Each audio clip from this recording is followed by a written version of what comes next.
Ovo je netko davno izmislio i odlično djeluje. U ovom kratkom videu pokazat ću vam nekoliko jednostavnih, ali fantastičnih trikova koje možete napraviti kod kuće. Potrebna vam je samo obična aluminijska folija koju svi imamo i nekoliko domaćih sastojaka. Uzmite komad folije i presavinite je na pola kako bi bila deblja. Zatim izvadite uložak iz cipela i obilježite oblik kako biste mogli izrezati foliju.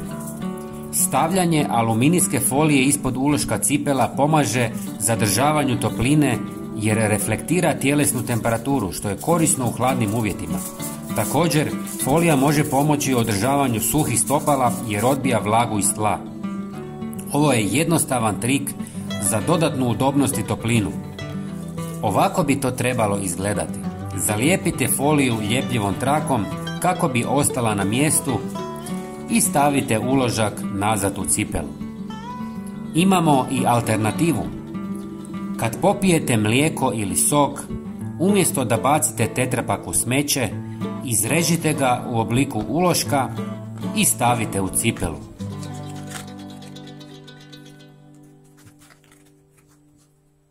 Također ga možete iskoristiti u jeftinim šlapama koja imaju tanak potplat. Ovo je jeftino, ali učinkovito rješenje koje sprječava prodor hladnoće na vaše noge. Ali to nije sve.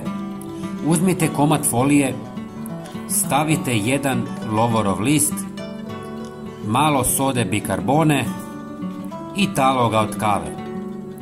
Presavinite foliju u mali paketić ili kuglu. Izbušite par malih rupica i stavite u cipelu preko noći.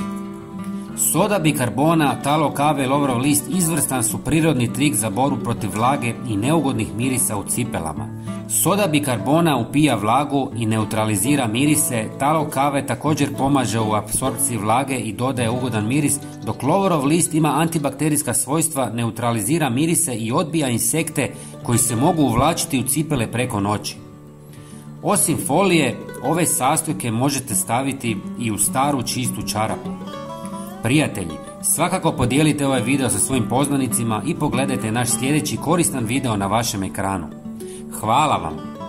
Pozdrav!